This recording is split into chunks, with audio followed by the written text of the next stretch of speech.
Assalamualaikum warahmatullahi wabarakatuh. Waalaikumsalam warahmatullahi wabarakatuh. Waalaikumsalam warahmatullahi wabarakatuh.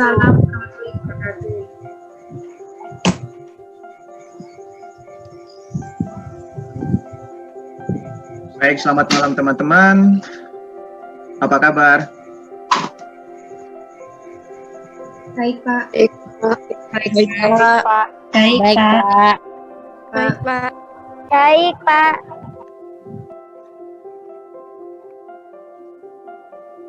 Baik, puji Tuhan. Masih bisa ketemu lagi dengan teman-teman. Oke, baik teman-teman ya. Baik. Materi kita hari ini adalah yang berkaitan dengan pengendalian dan sistem informasi akuntansi ya. Kalau minggu kemarin kita diantari dengan materi yang berkaitan dengan apa? Yang berkaitan dengan penipuan komputer ya. Maka lanjutannya adalah kita membahas terkait dengan pengendalian dan sistem informasi akuntansi. Ya, ketika kita sudah memahami, ya, kalau kemarin ketika kita sudah memahami yang berkaitan dengan, ya, yang berkaitan dengan apa? Yang berkaitan dengan penipuan komputer, maka ya, selanjutnya kita memahami bagaimana kita mengendalikan, ya, bagaimana kita mengendalikan yang berhubungan dengan apa? Yang berhubungan dengan ancaman-ancaman yang akan menimpa pada sistem informasi akuntansi. Ya, oke, ya, saya lanjut. Nah, yang perlu kita pahami pertama kali adalah, ya, yang perlu kita pahami yang berkaitan dengan pengendalian ini adalah kita pahami dulu terkait dengan ancaman. Ya, kemarin kita sudah antar terkait dengan ancaman. Ini adalah ancaman terhadap sistem informasi akuntansi yang dimana minggu kemarin kita sudah bahas bersama. Ya. Minggu kemarin kita sudah bahas bersama terkait dengan 4 ancaman yang menimpa pada sistem informasi akuntansi. Nah sekarang teman-teman ya, kita harus memahami terkait dengan mengapa ya. Ada pertanyaan yang gini ya, mengapa ya adanya ancaman terhadap sistem informasi akuntansi? Mengapa adanya ancaman terhadap sistem informasi akuntansi? Ya, ternyata dia katakan apa? Yang pertama adalah ya, informasi pada jaringan komunikasi yang bersifat LAN ya, mendistribusikan data ke banyak pemakai yang distribusinya sulit untuk dikendalikan. Yang kedua adalah mengapa hal itu terjadi ya? Karena informasi pada jaringan komunikasi WAN juga yang memberikan peluang kepada pemasok untuk mengakses ke sistem dan data yang satu ya sama yang lain. Jadi satu data diakses ya, diakses oleh apa? Oleh pemasok atau supplier atau pelanggan. Sehingga ya penggunaan jaringan komunikasi WAN ini ya memang sangat rentan dengan ancaman-ancaman yang berhubungan dengan sistem informasi akuntansi. Yang berikutnya dia katakan apa? Mengapa hal itu terjadi ya? Informasi yang tersedia untuk sejumlah pekerja masih kurang baik. Nah, ini yang kemarin yang saya katakan yang berkaitan dengan apa? Yang berkaitan dengan segitiga kemarin ya, segitiga penipuan. Ya. Yang berkaitan dengan segitiga penipuan. Ya. Sehingga di sini muncul mengapa adanya ancaman terhadap sistem informasi akuntansi itu. Ya. Karena salah satunya dia katakan apa? Informasi yang tersedia untuk sejumlah pekerja itu masih kurang baik. Ya, karena informasi yang diterima ya oleh semua pekerja itu kurang baik, maka cenderung untuk melakukan apa? Melakukan hal-hal atau tindakan-tindakan yang merugikan. Ya. Nah, mudah-mudahan materi yang kemarin terkait dengan penipuan komputer masih ingat Ya, sehingga materi hari ini ya sangat mudah untuk kita serap. Ya, nah sekarang kita masuk kepada ya bagaimana kita mengendalikan gitu kan ya, bagaimana kita melakukan pengendalian atas ancaman-ancaman terhadap sistem informasi akuntansi ini. Nah, yang perlu kita ketahui adalah ya konsep utama dari pengendalian itu. Nah, konsep dari pengendalian dia katakan apa? Pengendalian internal merupakan proses yang dijalankan untuk untuk menyediakan jaminan yang memadai bagi organisasi. Yang dipergunakan untuk apa? Ya, yang dipergunakan untuk mengamankan aset, mengelola data dengan akurat dan wajar, ya, untuk memberikan informasi yang akurat dan andal, serta untuk menyediakan laporan posisi keuangan, dan juga untuk mendorong dan memperbaiki efisiensi operasional organisasi, dan juga mendorong ketaatan terhadap kebijakan, serta untuk mematuhi hukum yang berlaku. Nah, dari tujuh ini ini adalah konsep atau ini adalah landasan, ya, ini adalah kerangka ya sebagai dasar untuk pengendalian terhadap sistem informasi akuntansi. Ya, di mana dia katakan yang pertama adalah berkaitan dengan apa? Ya, pengendalian ini untuk mengamankan aset. Ya, mengamankan aset dari apa? Mengamankan aset dari tindakan-tindakan yang merugikan. Ya, baik yang berkaitan dengan penyalahgunaan aset ataupun tindakan-tindakan lain. Nah, hadirnya pengendalian ini dengan konsep yang baik, ya, dia akan apa? Mengelola data itu dengan apa? Dengan akurat dan wajar.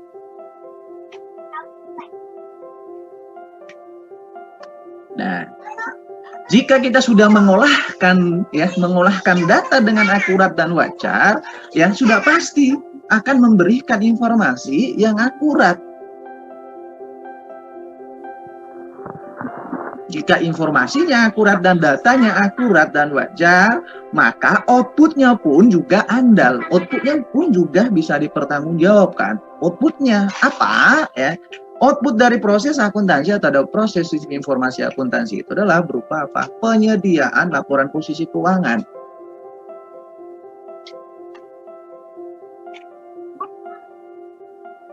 Nah, dengan adanya pengendalian ini juga dia akan memberikan konsep yang berkaitan dengan apa? Berkaitan dan mendorong, ya, mendorong dan memperbaiki efisiensi.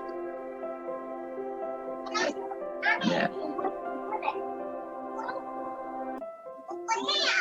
Dan juga apa? Dan juga mendorong ketaatan terhadap apa? Kebijakan dan mematuhi hukum yang berlaku. Nah, ini adalah konsep dari apa? Konsep dari pengendalian. Nah, dari konsep teman-teman, ya, kita harus memahami, ya, kira-kira, ya, klasifikasi dari pengendalian, ya, pengendalian internal ini yang berhubungan dengan sistem informasi akuntansi itu apa, gitu kan, ya? Kita akan melihat, ya, yang pertama adalah terkait dengan pengendalian yang berhubungan dengan apa? Pengendalian preventif. Ada pengendalian detektif, ada pengendalian yang apa? Korektif, pengendalian umum dan aplikasi, pengendalian administrasi, ya, dan juga apa? Ya, dan juga ya pengendalian pemrosesan transaksi. Nah, teman-teman. Nah, inilah yang kemarin kita pelajari terkait dengan ya penipuan komputer ini, ya. Di mana agar itu tidak akan terjadi, ya, tidak akan terjadi yang berkaitan dengan ya penipuan komputer ini kemarin, maka adanya pengendalian yang sifatnya adalah apa? Preventif, ya. Habis itu detektif, korektif dan lain-lain. Nah, apa yang dimaksud dengan ya pengendalian preventif? Ya, pengendalian preventif dia katakan apa? Mencegah masalah, ya, mencegah masalah sebelum terjadi. Ya. Jadi jauh-jauh sebelumnya dia melakukan pencegahan agar itu tidak terjadi. Itu yang dinamakan terkait dengan pengendalian preventif. Nah, misalnya contoh yang berkaitan dengan pengendalian preventif ini adalah yang berhubungan dengan apa? Ya, merekrut karyawan atau merekrut tenaga itu memang harus sesuai dengan kualifikasinya, sesuai dengan bidangnya, ya. Dan juga ya memposisikan orangnya itu, memposisikan pekerja itu sesuai dengan bidang, ya. Dan juga yang berkaitan dengan apa? Berkaitan dengan pemisahan tugas dan tanggung jawab. Nah, ini adalah yang namanya apa? Pengendalian preventif. Jadi sebelum ada terjadi masalah, dia sudah mencegah, ya. Di mana contohnya tadi apa? Dia akan merekrut karyawan yang sesuai dengan kualifikasinya, juga menempatkan orang itu sesuai dengan kualifikasi, ya. Dan harus ada pemisahan tugas gitu ya. Ada pemisahan, ya. Jangan sampai satu orang yang menguasai IT, ya, dia juga bekerja ya sebagai bidang yang lain yang tidak dia kuasai. Lalu yang kedua yang berkaitan dengan apa? Berkaitan dengan pengendalian apa? Detektif. Nah, pengendalian detektif ini adalah menemukan masalah menemukan masalah yang tidak terelakkan. Ya. Contohnya seperti apa gitu kan ya? Contohnya misalnya menduplikasi gitu kan ya. Menduplikasi ya terkait dengan penyiapan rekonsiliasi bank. Nah, ini ya. Dia mencoba untuk menduplikat terkait dengan ya laporan rekening koran. Ya. Rekening koran. Nah, jika dia sudah menduplikat ya, maka dia akan bisa membuat yang berkaitan dengan ya Pak, neraca saldonya itu bulanan akan bisa diatur, bisa diturunkan.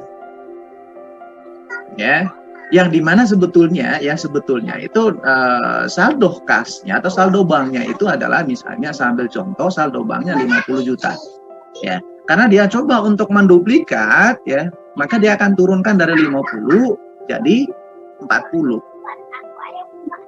Nah, sisanya bagaimana Pak? Ya, sisanya itu urusan dia sama yang tahu gitu kan ya. Nah, itu yang artinya terkait dengan terkait dengan detektif, yang dimana dia katakan apa ya, menemukan masalah yang tidak terelakkan ya. Habis itu yang berkaitan dengan apa? Korektif. Nah, kalau korektif di sini adalah lebih banyak kepada apa? Lebih banyak kepada perbaikan ya, pengendalian yang berhubungan dengan perbaikan ya. Jika ada masalah harus diperbaiki ya, harus diperbaiki. Yang berhubungan dengan apa? Misalnya ya korektif terkait dengan data input data ya. Jadi kita memperbaiki yang berkaitan dengan bagaimana cara yang baik ya agar tidak memanipulasi terkait dengan entry data. Nah, kalau yang umum ini adalah bersifat umum ya, pengendalian secara umum. Ya, pengendalian secara umum baik itu yang bersifatnya itu adalah mencegah ya, habis itu mendeteksi dan mengkoreksi ya. Kalau yang berkaitan dengan pengendalian aplikasi itu yang berhubungan dengan apa? Berhubungan dengan ya lebih banyak kepada IT ya, administrasi dan akuntansi, habis itu proses ya, pemrosesan transaksi. Nah, pemrosesan transaksi ini yang berkaitan dengan apa? Terkait dengan proses ya, proses data ya. Bagaimana data itu diproses, bagaimana data itu disimpan ya, bagaimana data itu di file ya. Ini yang berhubungan dengan apa? Dokumentasi ya. Habis itu bagaimana perintah dari data itu untuk menghasilkan output yang baik.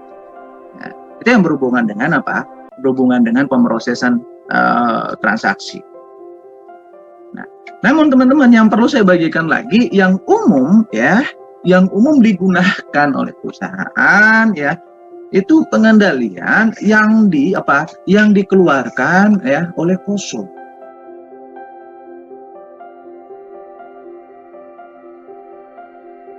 Oke, baik. Terima kasih teman-teman ya. Terima kasih teman-teman. Saya akhiri untuk pertemuan hari ini. Assalamualaikum warahmatullahi wabarakatuh.